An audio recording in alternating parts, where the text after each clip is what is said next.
Well, speaking of back to school, shopping for school supplies can be overwhelming for some parents, for most parents. Courtney Stevens from Navigator Credit Union is here to share some of her tips. Courtney, it's good to see you. It's good to see you. Yeah, glad you're here with us on Studio 10 this morning. I wanted to ask, you don't work at a specific branch, but you kind of cover a region. What region is that?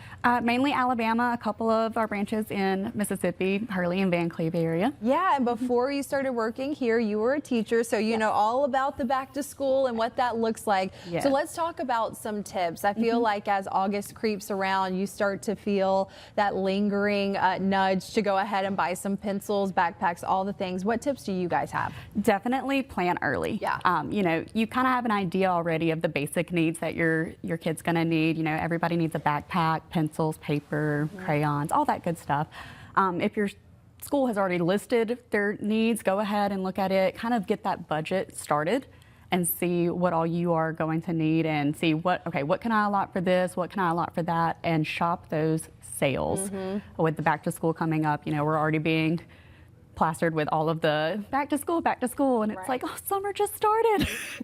It feels like that for sure, especially for our parents and teachers out there. So a lot of different ways to take advantage.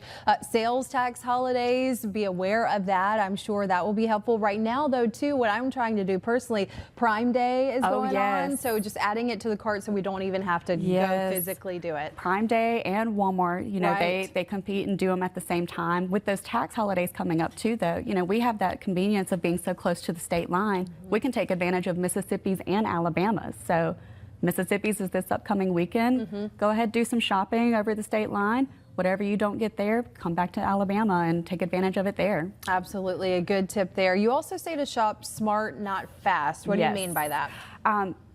Don't try to buy everything at once. Those lists, it feels like there's a lot that you need to get. You know, teachers need multiples of everything because let's face it, kids are rough on their school supplies. I can't tell you how many backpacks were destroyed by December.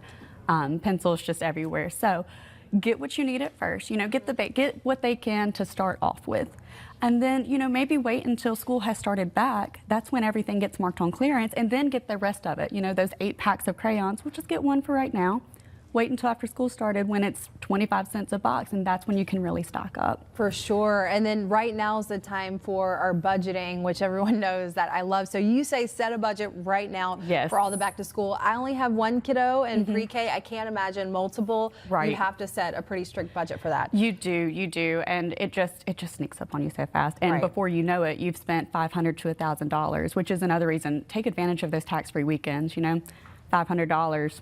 10% of tax. If you can save that, that's $50. That's a good quality backpack. Absolutely. So good tips with Navigator Credit Union this morning. If people want to bank with you guys, have questions about this or any other topic that we've covered here on Studio 10, how can they get in contact with y'all? They can, you know, go to our website, navigatorcu.org. We've got all kinds of information there. But if you're more of a people person, you know, you can always give us a call. We've got branches all the way from Gulfport to Daphne, where people would be more than happy to assist. Courtney, thank you so much. Good tips from her this morning. We'll have more info on our website, fox10tv.com.